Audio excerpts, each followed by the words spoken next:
जय Hind, hello everyone. स्वागत है आपका आप ही के चैनल दी एनडीए पथ पे। तो आज की वीडियो में हम कवर करने वाले हैं एनडीए के एक बहुत ही इम्पोर्टेंट चैप्टर जिसका नाम है टिश्यू, जो कि बायोलॉजी का एक चैप्टर है जिसका नाम है हमारा टिश्यू।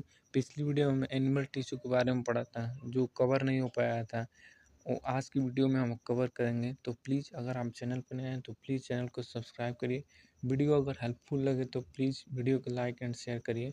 अगर आपको पीडीएफ से पढ़ना है तो कमेंट बॉक्स में पीडीएफ स्पैम करिए, मैं आपको पीडीएफ भी दे दूंगा। तो चलिए बिना किसी टाइम गवा किए शुरू करते हैं आज का टॉपिक।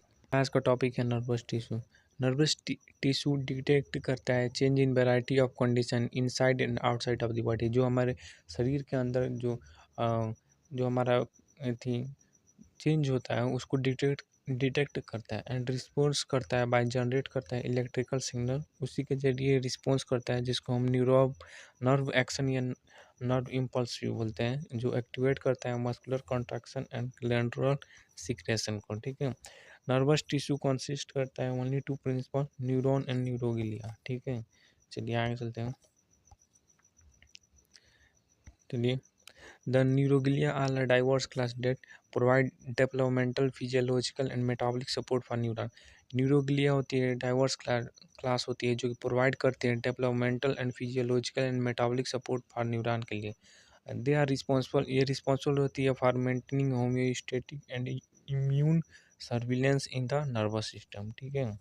अब पार्ट्स ऑफ नर्व देखिए। न्यूरॉन क्या होता है? न्यूरॉन हमारा बेसिक फंक्शनल यूनिट होता है नर्वस सिस्टम का, जिसको हम न्यूरॉन बोलते हैं। सेल बॉडी सोमा कंटेन करता है nucleus and organelle processing incoming signal. जो सिग्नल्स आते हैं उसको कंटेन का काम कौन करता है? सेल बॉडी सोमा करता है।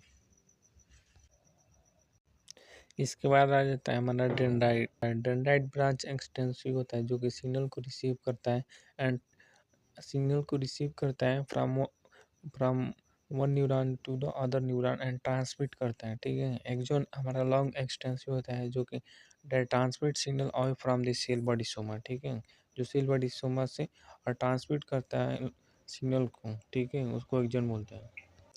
इसके बाद आ जाता है हमारा माइलन सीन।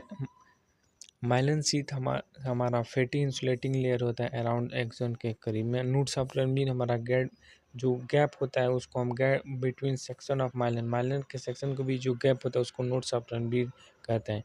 एक्सॉन टर्मिनल जो एक्सॉन का जो इंड होता है that form synaptic connection with other cell से, जहाँ इंड होता है उसके बाद वो दूसरे सेल से जॉइंट होता है, जहाँ पर इंड होता है उसको हम एक्सॉन टर्मिनल बोलते हैं। ठीक है।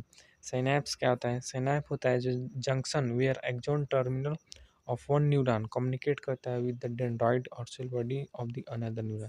जहाँ पे जंक्शन का जो एक्सॉन टर्मिनल होता है एक न्यूरॉन का कम्युनिकेट करता है अनदर न्यूरॉन के साथ, जिसको हम साइनैप्स बोलते हैं। ठीक है, चलिए आगे चलते हैं। प्री साइनैप्टिक, इसके बाद आता है हमारा pre synaptic. Pre synaptic the neuron से जो न्यूरॉन होता है वो सिग्नल को सेंड करते हैं और पोस्ट सिनेप्टिक सिग्नल को रिसीव करते हैं। ठीक है। न्यूरोट्रांसमीटर क्या होता है? Chemical messenger that transmit signal across synapse junction between neuron. दो न्यूरॉन के बीच दो न्यूरॉन के बीच में जो सिग्नल को ट्रांसमिट करने का काम करता है ये न्यूरोट्रांसमीटर करता है। ठीक है। इसके बाद आता है हमारा Schwann cell. Schwann cell are the glial cell होते हैं जो कि फैटी इंसुलेटिंग लेयर के बने होते हैं। ठीक है। इसके बारे में कुछ ज़्यादा नहीं पढ़ना है, आइए इसको बारे में आपको बताता हूँ।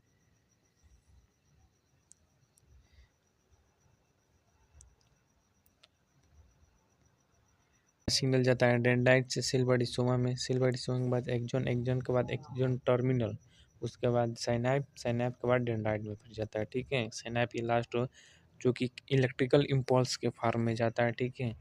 यहाँ से केमिकल के फॉर्म में होता है। साइनैप न्यूरोट्रांसमीटर का काम करता है। ठीक है। ये फैक्ट्री चीज़ें थी, आपको याद रखना बहुत ज़रूरी है। चलिए आगे चलते हैं। चलिए अब देखते हैं आज का topic type of neuron. Type of neuron में पहला होता है sensory neuron. Sensory neuron transmit sensory information from sensory organ to the CNS. Sensory neuron का काम होता है ट्रांसमिट सेंसरी इंफॉर्मेशन को करना सेंसरी ऑर्गन से CNS means central nervous system के पास। Motor neuron transmit command from the CNS to muscle and gland. Motor neuron transmit कर रहा है कमांड को from the CNS to muscle and glandcom. Interneuron found within the CNS, they process and integrated information between sensory and motor neuron. Inter neuron जो होता है वो found होता है with in the CNS, central nervous system को. दे process, इसका process हो ये होता है इंटीग्रेटेड इंफॉर्मेशन बिटवीन सेंसरी और मोटर न्यूरॉन के बीच इंटीग्रेटेड इंफॉर्मेशन को ट्रांसफ़र करना है. इसको एक माइंड में थ्रू समझते हैं. देखिए ये जैसे एक तवा है, तवा पे हम अगर हाथ रखते हैं तो सिग्नल जाता है सेंसरी न्यूरॉन के थ्रू, जिसको हम एफरेंट भी बोलते हैं, इंटर न्यूरॉन के पास. इंटर न्यूरॉन मीन्स हमारा हो जाता है, हमारा ब्रेन होता है इंटर न्यूरॉन. ब्रेन सिग्नल भेजेगा हमें मोटर न्यूरॉन के थ्रू, जिसको हम इफरेंट भी बोलते हैं कि हाथ डालें नहीं तो जलेगा, तो हम उसको एक्शन में बोलते हैं, एक्शन करते हैं, रिएक्शन देते हैं उसको. जब सिग्नल आता है तो हम हाथ हटाते हैं. ये सीरीज है, ये सीरीज याद करें. स्टिमुलस, उसके बाद सेंसरी न्यूरॉन, उसके बाद इंटर न्यूरॉन, उसके बाद मोटर न्यूरॉन, उसके बाद रिस्पॉन्स हम करते हैं. ये पूछा है सीरीज में, पूछता है PYQ है. ठीक है, चलिए ये तो सब वही रिटन फॉर्म में है, ज़्यादा कुछ नहीं है, ये इंपॉर्टेंट है, इसको देख लें. पहला क्या था, thaws the receptor organ, sense, उसके बाद sensory, sensory neuron means afferent, उसके बाद इंटर न्यूरॉन के पास, उसके बाद मोटर न्यूरॉन जिसको इफरेंट बोलते हैं, and effector organ to the component of a reflex arc. ये सीरीज है, इस सीरीज को याद कर लीजिएगा, सीरीज में पूछता है. ठीक है, इसके बाद देखिए, इसके बाद हमारी सिग्नल जो होती हैं वो हमारे डेंड्राइट में जाती है. डेंड्राइट से सेल बॉडी सोमा, उसके बाद एक्जॉन, एक्जॉन के बाद एक्जन टर्मिनल, एक्जन टर्मिनल के बाद ये थोड़ा साइनैप में थोड़ा गैप होता है, वो केमिकल के थ्रू जाते हैं, केमिकल फॉर्म में. जिस साइनैप जो होता है न्यूरोट्रांसमीटर काम करता है, उसके बाद फिर डेंड्राइट में शुरू से हो जाती हैं. ठीक है, ये इलेक्ट्रिकल सिम्बल्स की फॉर्म में जाती हैं. एक्जन में माइलन शीथ होता है, माइलन शीथ में जो गैप होता है उसको नूट्स ऑफ रणवीर बोलते हैं. माइलन शीथ वाल सेल्स के बने होते हैं. ठीक है, उसके बाद आता है रिसेप्टर ऑर्गन, रिसेप्टर ऑर्गन से सेंसरी न्यूरॉन एफरेंट, उसके बाद इंटर न्यूरॉन के पास CNS, उसके बाद मोटर न्यूरॉन इफरेंट, उसके बाद इफेक्टर ऑर्गन. ठीक है, ये सब माइंड वेव के थ्रू आप समझ सकते हैं चीज़ों को. ठीक है, इसके बाद आ जाता है हमारा मस्कुलर टिश्यू. मस्कुलर टिश्यू का काम करता है जो मूवमेंट में काम करे, कॉन्ट्रैक्शन में हमारा काम करे, उसको मस्कुलर टिश्यू कहते हैं. ठीक है, वो डिफिनीशन भी वही लिखा है, it is a composed of cell specialize for contraction and generation of the force के लिए. ठीक है, वही हमारा मस्कुलर टिश्यू का मतलब हो जाता है लोकेशन और मूवमेंट के लिए काम करता है. ठीक है, वॉलेंट्री में आ जाएगा हमारा स्केलेटल, बाइसेप, ट्राइसेप जो हमारे कंट्रोल में होता है. इनवॉलेंट्री जो हमारे कंट्रोल में नहीं होता है, जिससे हमारा कार्डिक मसल हो गया, हॉट हो जाएगा. उसके बाद फिर से आ जाएगा involuntary, smooth muscle, internal organ आ जाएंगे इसमें. ठीक है, cardiac muscle tissue are uninucleated and striated होता है, ये पूछता है. ठीक है, इसलिए मैंने इसको बता दिया. चलिए आगे चलते हैं. इसके बाद आ जाता है हमारा myocyte. Myocyte muscular tissue consist elongated cell called, जिसको मसल फाइबर मोनोसाइट कहते हैं, जो यूज करता है एटीपी को एंड जनरेट करता है फोर्स को. ठीक है, इसमें ज़्यादा कुछ यहाँ से कुछ पूछता नहीं है, यहाँ से देख लीजिए, ये इंपॉर्टेंट है. इसमें जो पॉइंट है मैं इसको बताता चलता हूँ. स्केलेटल मसल टिश्यू हमारा सिलेंड्रिकल होता है, स्ट्रेटेड फाइबर होता है, मल्टीन्यूक्लिएटेड नीट होता है और वॉलेंट्री होता है. आपको लिखना कैसे है, आपको स्केलेटल मसल टिश्यू हेडिंग डालना है, उसमें एक पॉइंट बनाना है सिलेंड्रिकल, उसके नीचे एक और पॉइंट स्ट्रेटेड फाइबर, उसका मल्टीन्यूक्लिएट, वॉलेंट्री, ऐसे पॉइंट करके, ऐसे पॉइंट बना बना के ऐसे आपको लिखना है. ठीक है, चलिए आगे चलते हैं. फंक्शन इसका हो जाएगा, स्केलेटल का मोशन करेगा, पोस्चर प्रोटेक्शन करता है. और कार्डिक मसल टिश्यू, कार्डिक देख लीजिए, कार्डिक मसल टिश्यू होता है कॉन्सिस्ट ऑफ ब्रांच होता है, ब्रांच स्टेटेड फाइबर होता है और इनवॉलेंट्री होता है. ठीक है, ब्रांच स्टेटेड फाइबर और इनवॉलेंट्री होता है जो हमारे कंट्रोल में नहीं होता है. ठीक है, ये कार्डिक था. उसके बाद smooth muscle tissue, smooth muscle tissue हमारा देख लीजिए इनवॉलेंट्री होता है, नॉन स्ट्रेटेड होता है. बस इतना ही आपको याद रखना है. स्मूथ मसल टिश्यू में जिस पॉइंट को मैंने हाईलाइट किया बस उसी पॉइंट को याद रखिएगा, वो सब डायरेक्ट क्वेश्चन में पूछते हैं. ठीक है, लोकेशन क्या हो जाएगा, जैसे आरिस ऑफ आई हो गया, ब्लड वेसल हो गया, लंग्स हो गया, stomach, intestine, gall bladder, urinary bladder, uterus, इसका फंक्शन मोशन का फंक्शन होता है. ठीक है, अब आ जाएगा connective tissue. Connective tissue is a type of tissue होता है डेट प्रोवाइड करता है support, structure and protection to the various part of the body. Connective tissue इस टाइप का टिश्यू होता है जो हमारे बॉडी को support, structure and protection provide करता है. It also play role in contracting and uncovering different tissue and organ. ये हमारे कनेक्टिंग में भी एक अच्छा रोल प्ले करता है, ठीक है। बोन हमारा सॉलिड होता है और ब्लड हमारा फ्लूइड होता है, ये सब है। ये PYQ है, ये PYQ है। NDA 1 NDA 2 2025 का है, ये PYQ है। लिगामेंट अटैच होता है बोन टू बोन, ठीक है। अटेंडेंट अटैच होता है मसल टू बोन, ठीक है। देखिए लिगामेंट बोन टू बोन, ठीक है। अटेंडेंट मसल टू बोन, इससे आपको याद कर रखना है, ठीक है। चलिए अब यहाँ पे एक माइंड मैप देख लीजिए।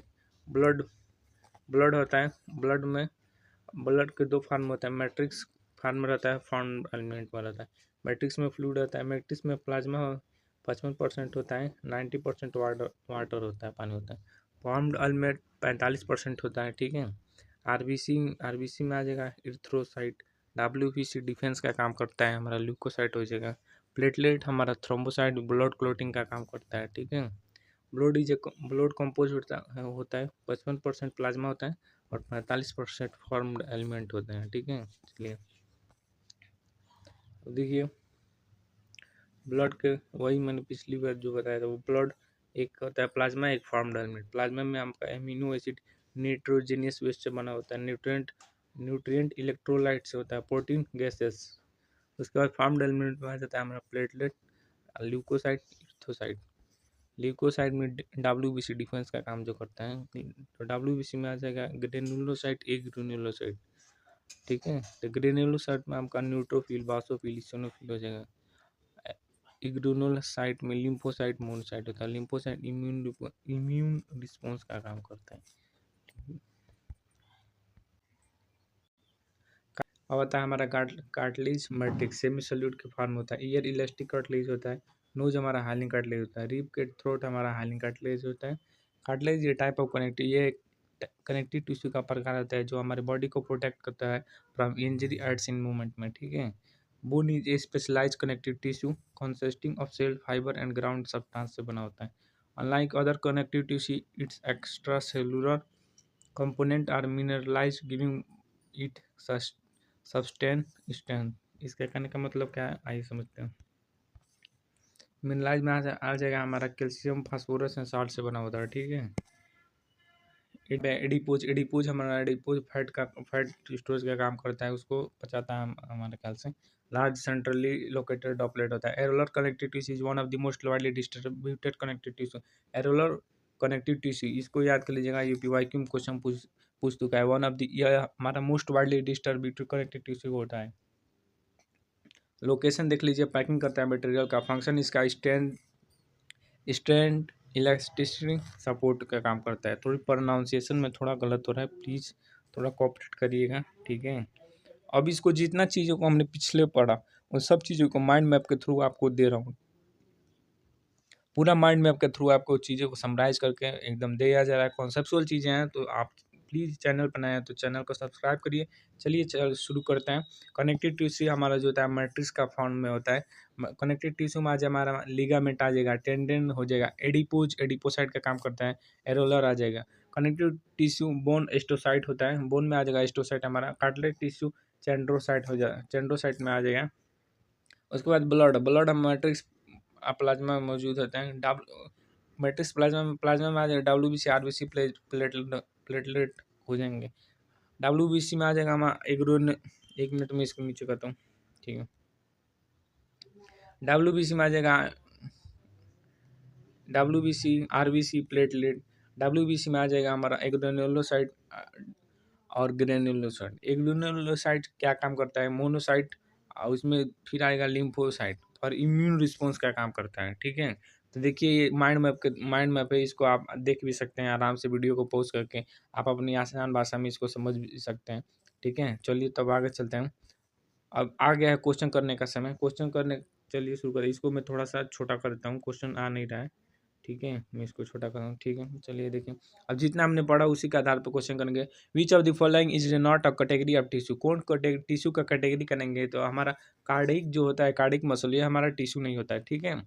Monocyte are found in, monocyte हमारा फाउंड होता है कनेक्टिव टिश्यू में। Which of the following cell has the role of defence का काम करता है, न्यूट्रोफिल डिफेंस का काम करता है, ठीक है। Which of the following tissue is no matrix. कौन से टिश्यू के पास कोई भी मैट्रिक्स नहीं होता है, स्मूथ के पास नो मैट्रिक्स होता है, ठीक है। और ये मैं अपने पास से बनाया हूँ, इसको छोड़ दीजिए आप।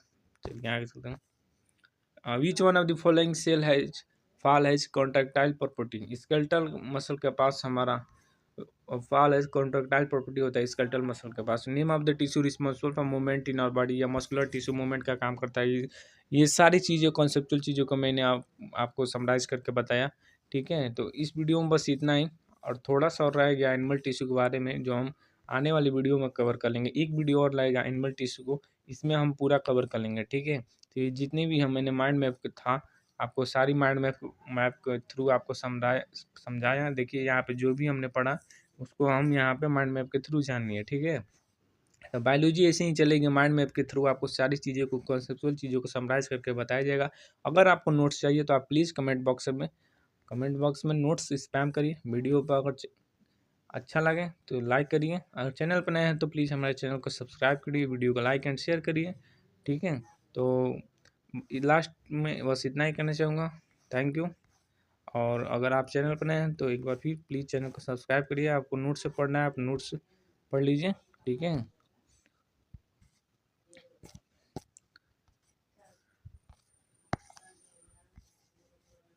चलिए तो इस वीडियो में बस इतना ही। थैंक यू फॉर टॉलरेटिंग में 10 से 15 मिनट। ठीक है, इसमें आपको एनिमल टिश्यू को मैं ख़त्म कर दिया। अभी PYQ किया हूँ, जितने भी क्वेश्चन लगाए हैं 5-6 जितने भी थे वो सब PYQ हैं। ठीक है, तो ये मत सोचिएगा कि केवल थ्योरी पढ़ के चले जाएगी, हो जाएगा। PYQ लगाना ही पड़ेगा, पिछले 10 ईयर का कम से कम लगाना ही पड़ेगा। उसकी भी सीरीज चलेगी, पहले कंसेप्ट को पढ़ाया जाएगा, फिर PYQ की तरफ जाया जाएगा। तो अगर आप चैनल पर नए हैं तो प्लीज़ हमारे चैनल को सब्सक्राइब करिए। ठीक है, आज की वीडियो में बस इतना ही। ठीक है, जय हिंद, जय हिंद। आप चलिए मिलते हैं अगले वीडियो में, तब तक के लिए बाय बाय, जय हिंद, जय भारत।